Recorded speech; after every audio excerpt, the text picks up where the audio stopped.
Au revoir. Allez-y, Olivier. Oui, d'abord, des nouvelles du chef du Parti conservateur du Québec. Chaque semaine, Éric Duhem organise une séance de thérapie de groupe sur YouTube avec ses sympathisants. Et cette semaine, une de ses sympathisantes-là lui a parlé de la dictature vaccinale. On est en dictature sanitaire et vaccinale. On nous oblige indirectement à se vacciner. Ouais. Moi, j'aime pas le mot dictature là, parce qu'évidemment, ça rappelle des horreurs, puis il faut pas, faut mettre les choses en proportion. Moi, mais disons que c'est des décisions très, très autoritaires et que très peu démocratiques. On était un des endroits les plus démocratiques et tout d'un coup, on a l'impression que ça s'est effondré avec un petit coup de vent. C'est pas une dictature, mais c'est pas une démocratie non plus. La démocratie, elle a flanché à cause de ce petit coup de vent qui a fait 5 millions de morts dans le monde. Je sais pas si un jour on va retrouver notre démocratie, mais comme dirait Horacio Arruda, puis le reste des règles reste les mêmes. Puis ça, on ne vient pas en arrière, on ne met pas du tube dans la pâte à dents. Non, on met pas du tube dans la pâte à dents. Ça, c'est embêtant, ça. C'est difficile. Les problèmes de la démocratie québécoise viendraient en fait des intellos de Montréal, a expliqué Vincent Goudzo. Il y en aurait trop d'intellos à Montréal. Il a qualifié Il a qualifié les protestations devant son choix de diffuser le documentaire complotiste Hold Up dans ses cinémas comme un des événements marquants de l'année 2021. Et ça, c'est la faute aux intellos bien pensants de Montréal. Pourquoi il y a tant de donneurs de leçons à Montréal? Parce que je pense que c'est une croyance que Montréal est comme une grande ville médiévale, avancée avec avant-gardiste et tout ça. Là, on est tellement avant-gardiste qu'on est en train de mettre des pistes cyclables partout. Au lieu de mettre des pistes pour les futurs autos électriques ou peut-être même qui vont voler de Elon Musk, nous, on est en train de retourner à la Chine de Mao avec des bicyclettes. C'est beaucoup de choses là-dedans.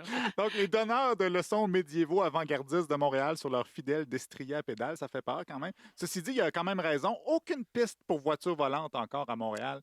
Arrive en ville, Valérie. Jérôme Blanchet-Gravel a lui aussi fait son bilan de l'année. Il est encore une fois parvenu à impressionner Dominique Moret avec un concept stretché.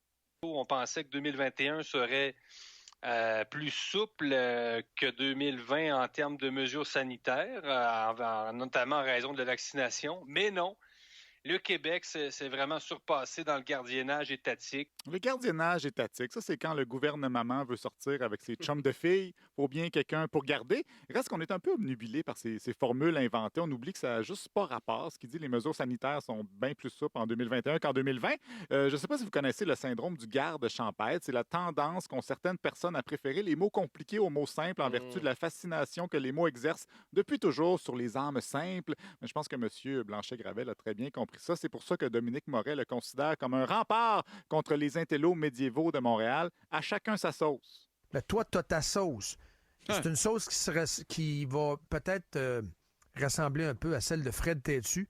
Vous êtes deux personnes de haut calibre intellectuel, excusez-moi, à mon avis. Deux intellos purs. Oui, des intellos sur la sauce. Jérôme Blanchet-Gravel et Fred Têtu, ce dernier qui, je vous rappelle, vantait les mérites de l'ivermectine la semaine passée. C'est ça le haut calibre intellectuel de Radio X. Au royaume des aveugles, les borgnes sont rois. Tout ça pour dire que le bilan de l'année de loin. Le bilan de l'année des collaborateurs de Dominique Moret, c'est pas mal que la COVID, il n'y a rien là, puis on est dans un pays autoritaire. Parce que le vrai danger, ce sont les politiciens, selon Jeff Fillion. Nos politiciens sont dangereux beaucoup plus que le virus, OK? Ce qui fait peur, Yann est un gars de finance. Jerry est un boursicoteur. Moi, je suis pas grand-chose, mais de ce que je peux filer, c'est que les marchés ne sont pas nerveux face à un virus qui, somme toute, il est faible. Il est faible. Oui, Yann et Jerry, un conseiller financier et un boursicoteur, estiment que le virus est faible. Donc, arrêtez d'écouter les médias et les intellectuels qui ont fait des études qui disent le contraire. De toute façon, les médias sont en train de se tuer eux-mêmes au 98.5. Ils ont beaucoup de pépins techniques. D'accès à des services, ou en tout cas d'idées qu'il y aurait des services qui seraient associés. Oups. Bon, malheureusement, ici, on est des champions en technique, là. Malheureusement, donc, on n'a pas été en mesure de poursuivre la conversation avec le médecin. Ça fait combien de fois cette semaine, là? Bon, quelques fois. Je vais aller parler avec Gilles Briet. Espérons que cette fois-ci... Non? Bon. Vous sentiez que Paul Arcand était sur le point d'exploser. Il est revenu plus tard pour s'excuser. Et sincèrement, je m'excuse Parce que c'est inacceptable que ces problèmes-là, et pas que dans l'émission, là, je sais que c'est partout dans la station, à tout moment de la journée, une série de problèmes techniques inexcusables et inacceptables. Et c'est désolant, c'est pitoyable. Puis, savez-vous quoi? Ça fait un bout de temps que ça dure. Quand les téléphones sautent, quand quelqu'un entend de l'écho, quand les problèmes se multiplient, les pubs, comme s'il n'y en avait pas déjà assez, une par-dessus l'autre, et là, à un moment donné, là, Paul, il va en péter une, là. Puis là, il est tanné. On dirait aimé ça, être technicien ce jour-là, moi. Non, on dirait qu'il vient-tu d'être engagé à Radio-Canada, lui, là? Non, ici, on est beaucoup plus Vous allez loin. Ça fait peur quand Paul se met à parler à la troisième les problèmes techniques m'en empêchent. Allez-y. On a perdu la ligne. Par la troisième personne, Paul Arcand, qui est à la barre de l'émission la plus écoutée à Montréal. Pendant ce temps-là, ici, nos codes d'écoute sont en chute libre depuis que vous avez passé 20 minutes à déclamer du Brel en début d'émission il y a 2 semaines. C'est un des grands moments de la radio 2021. Si vous recommencez, Olivier va en péter une. Vous n'êtes pas les seuls à avoir pensé que c'était une bonne idée. D'ailleurs, il y a aussi cet animateur de CKUT, la radio de McGill, en boisson, qui a passé 10 minutes à réciter des paroles de Brel en rotant. Great minds think alike, comme on dit. On dit ça, c'est